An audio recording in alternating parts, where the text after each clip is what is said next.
Okay, the next thing we're going to talk about now is flood doors and floodgates. And the important thing to remember about both of these is that they should be both kite marked and comply with the appropriate British standard.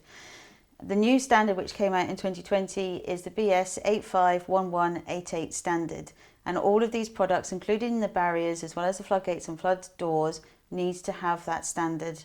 That means that it's been appropriately tested in test conditions and make sure that there's no more than half a litre per metre squared per hour that actually seeps through those products. So it's really important to remember that even with the flood doors and the floodgates, that there will be some water seepage. So with the flood door, they come in all colours. Generally that they are UPVC products, which are the cheaper product. You can also get the composite flood door, and also you can get the heritage flood door. And it's important to know that what we're finding at the moment is if you've got a listed building, either grade 1 or grade 2 listed, you're under pressure from the council to actually make sure that you maintain and protect that property. That also means from protection from flood risk, but also you're not allowed to use the traditional PFR products, which are plastic orientated. Sometimes if you've got a listed building, you can't have a plastic frame that sits outside of the property, and obviously you can't use a traditional UPVC flood door. In these cases then we can fit a heritage door, but they are much more expensive. We're talking here about floodgates as well.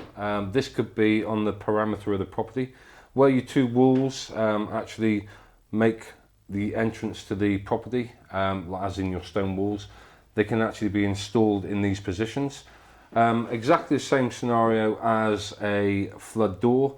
What you do is you actually install it exactly the same way, but with this one, it actually, as you pull the lever up, it locks into the seals on the rubbers on the base of the unit and the sides of the unit to create the seal, so no water can penetrate that unit.